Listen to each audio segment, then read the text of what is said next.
Government के द्वारा अंडमान निकोबार के ग्रेट निकोबार आइलैंड के लिए एक डेवलपमेंट प्रोजेक्ट लेकर आया जा रहा है।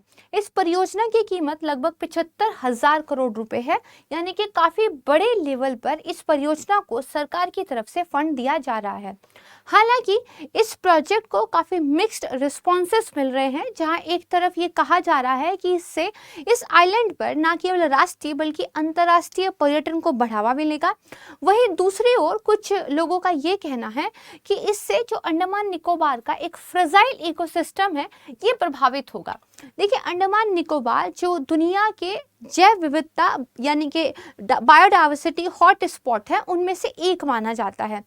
बायोडाइवर्सिटी हॉट स्पॉट घोषित ही तब किया जाता है जब वहाँ का जो इकोसिस्टम है उसमें बड़े लेवल पर कुछ चेंज हो रहे हों और उस पर थोड़ा ध्यान देने की, उसको थोड़ा प्रोटेक्ट करने की ज़रूरत है, और जहाँ की अपनी एक एंडेमिक बायोडाइवर्सिटी हो। तो अंडमान निकोबार में कई तरह की वनस्पतियाँ, कई तरह का फ्लोरा फ्योना जो है हमें मिलता है, आगे वीडियो में भी हम देखेंगे।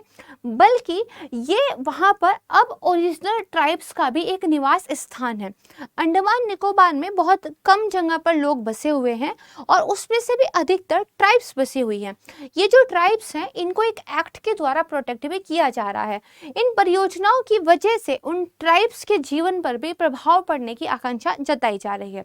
तो आज की वीडियो में इस डेवलपमेंट प्रोजेक्ट के बारे में पूरा समझेंगे, क्या कुछ एनवायरमेंट इम्पैक्ट असेसमेंट रिपोर्ट के द्वारा कहा गया है ये समझेंगे, और अंडमान निकोबार के बारे में बेसिक डिटेल्स पर बात करेंगे। नमस्कार दोस्तों, मैं प्राची संस्कृति IAS यूट्यूब चैनल पर आप सभी का बेहद स्वागत करती हूँ। आइए शुरुआत करते हैं आज की वीडियो की न्यूज़पेपर के साथ। देखिए, न्यूज़पेपर में ये कहा गया है कि प्रोजेक्ट जिसकी कीमत लगभग 75,000 करोड़ रुपए है वो ग्रेट निकोबार आइलैंड के लिए लाया गया है। इसको ग्रीन फ्लैग मिल गया, हरी झंडी मिल गई है। यहाँ पर देखिए बताया गया है एयरपोर्ट, कंटेनर डिपोट, टाउनशिप और कुछ इस तरह के जो आप कह सकते हैं अन्य प्रोजेक्ट्स हैं वो सब जो है यहाँ पर बनेंगे। और लगभग देखिए कहा जा रहा है कि 16,610 हेक्टेयर का जो प्रिस्टाइन निकोबार है उसको क्लियर किया जाएगा। तो वो ठीक है कि आप बहुत सारी प्रोजेक्ट्स को और बहुत सारे डेवलपमेंट गतिविधियों को यहाँ पर लेकर आ रहे हैं, बट ये भी ध्यान में रखिए कि वहाँ का जो जंगल है, वहाँ की जो ज़मीन है, उसका जो अपना इकोसिस्टम है उसको कम से कम कैसे प्रभावित किया जाए, क्योंकि वहाँ का जो फ्लोरा फ्योना है वो काफ़ी डिफरेंट है। अब सबसे पहले अंडमान निकोबार की एक लोकेशन हमें पता होनी चाहिए, आपको पता भी होगी, फिर भी एक बार देख लेते हैं। देखिए, यहाँ पर अगर आप थोड़ा सा ध्यान देंगे तो ये हमारा मेनलैंड ऑफ इंडिया है, राइट। और ये अगर आप यहाँ पर देखेंगे तो ये अंडमान निकोबार आइलैंड पड़ता है, ये बे ऑफ बंगाल है, यहाँ पर अंडमान सी पड़ता है, ये ग्रेट निकोबार वाला जो है एरिया पड़ता है।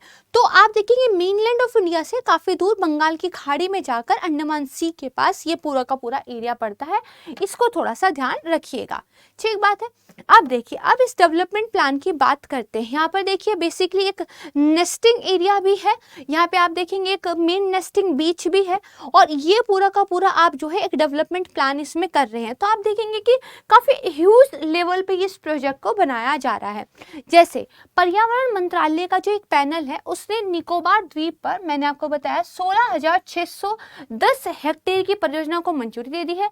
75,000 करोड़ रुपए वाली इस परियोजना में ग्रीन फील्ड अंतर्राष्ट्रीय हवाई अड्डा, एक अंतर्राष्ट्रीय कंटेनर टर्मिनल, एक टाउनशिप, एक बिजली संयंत्र का जो है निर्माण किया जाएगा। तो काफी बड़े लेवल पर आप कह सकते हैं कंस्ट्रक्शन का काम यहाँ पर होगा। अब देखिए, जो अंडमान निकोबार द्वीप समूह एकीकृत विकास निगम लिमिटेड है वो इस योजना का प्रस्तावक है, तो जस्ट आपको पता होना चाहिए। अब देखिए, थोड़ी सी बात करते हैं इस बारे में कि जो ये डेवलपमेंट प्रोजेक्ट लाया जा रहा है ये इतना आवश्यक क्यों है।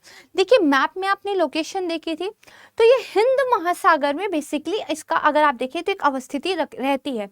हाल के समय में हिंद महासागर की एक रणनीतिक जो है काफ़ी आप कह सकते हैं महत्ता हो गई है। अगर जियोपॉलिटिक्स की हम बात करें तो हिंद महासागर क्षेत्र में अगर हमारा कोई ऐसा एरिया है जिसको हम डेवलप करके अपने हितों की पूर्ति कर सकते हैं तो हमें ऐसा करना चाहिए। तो इसीलिए अंडमान निकोबार पर सरकार अब जो है काफ़ी ज़्यादा ध्यान दे रही है।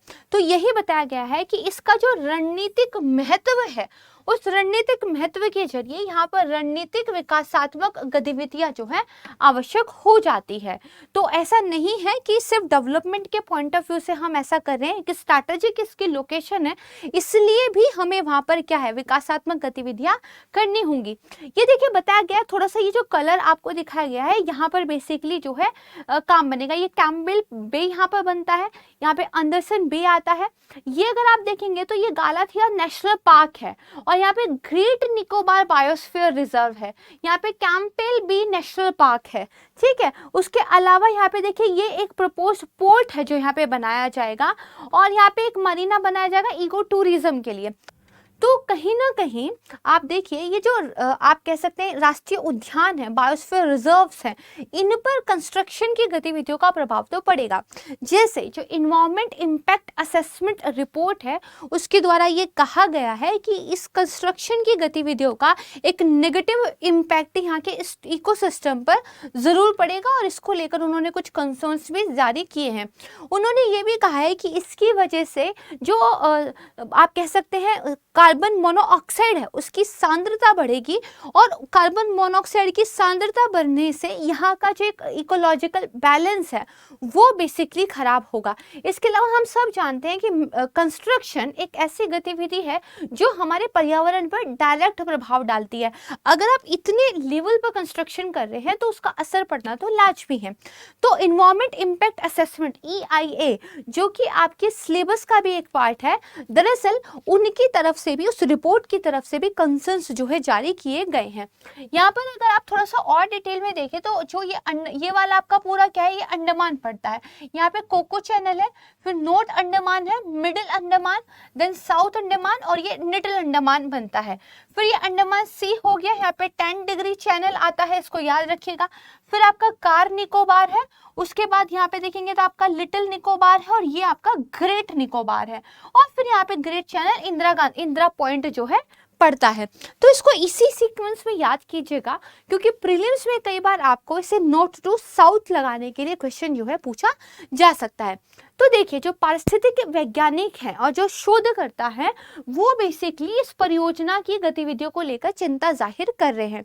जैसे उनके द्वारा ये कहा गया है कि जो आर्किपेलागो है, इसका ना सिर्फ पारिस्थितिकी के लिहाज से एक महत्ता है, बल्कि मानव शास्त्रीय यानी कि जो एंथ्रोपोलॉजिकल इसकी इंपॉर्टेंस है वो भी है, क्योंकि यहाँ पर अभी भी कुछ वैसी ट्राइब्स रहती हैं जो बाहर की दुनिया से एकदम कटी हुई हैं, और उनके जरिए हम बहुत सारी मानव शास्त्रीय जो स्टडीज वगैरह हैं वो कर सकते हैं, और उन्हें अनडिस्टर्ब रखने की जरूरत है, क्योंकि ह्यूमन इवोल्यूशन कैसे हुआ है इस सब समझने में हमें क्या है, हेल्प मिलती है, ठीक है। लेकिन देखिए जो अंडमान निकोबार है उसको 1989 में एक बायोस्फीयर रिजर्व घोषित किया गया था, और 2013 में जो यूनेस्को का मानव और जैव मंडल कार्यक्रम है उसमें भी इसको शामिल किया गया था।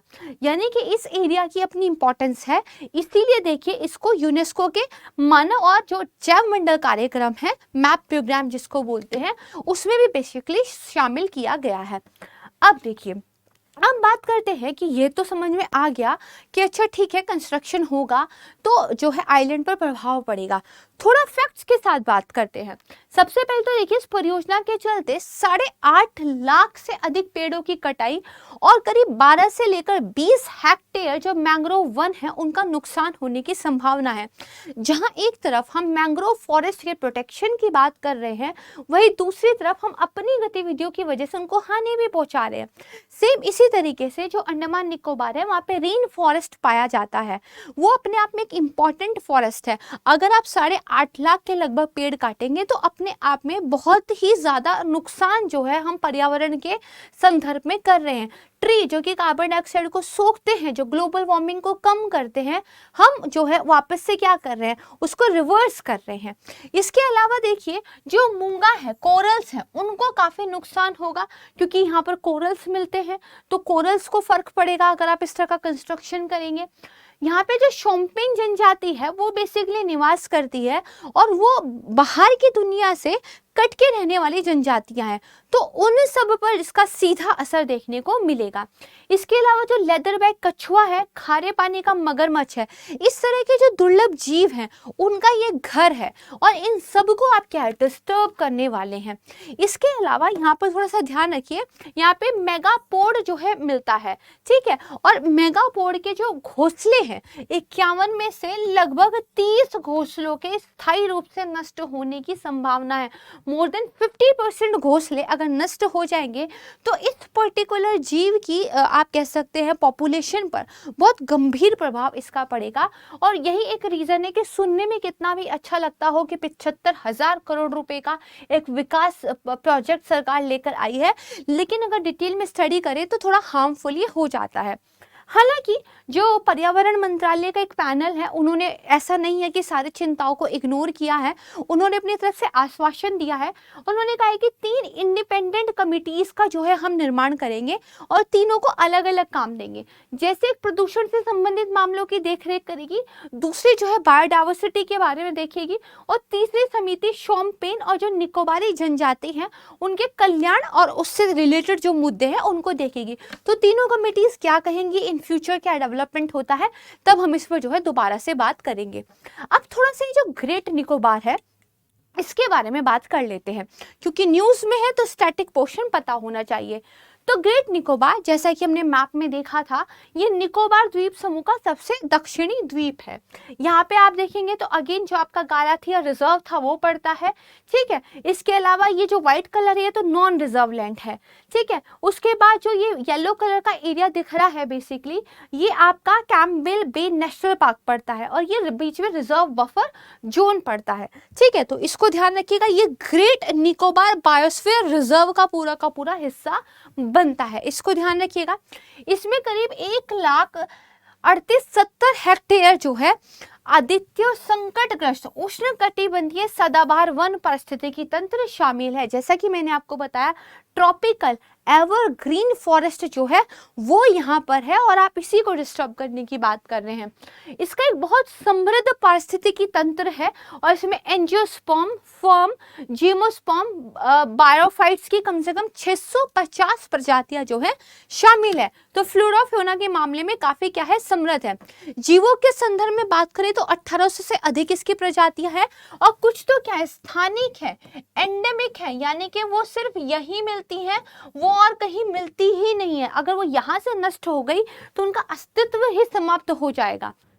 इसके पारिस्थितिकी विशेषताओं की बात करें तो ध्यान रखिएगा, उष्णकटिबंधीय आर्द्र सदाबहार वन से लेकर समुद्र तल से 642 मीटर की ऊंचाई तक जो पर्वत श्रृंखलाएं हैं और साथ में जो तटीय मैदान है, हर तरह का एक जियोग्राफिकल स्ट्रक्चर यहाँ पे मिलता है। फॉरेस्ट है, इसके अलावा कोस्टल वाले पूरे प्लेन्स हैं, ठीक है। इसके अलावा जो माउंटेन वाला एरिया है वो भी यहाँ पर है और यहाँ पे देखिए जो कोस्टल है वो तो ऑलरेडी अपरदन जैसी समस्याओं से गुजर रहा है।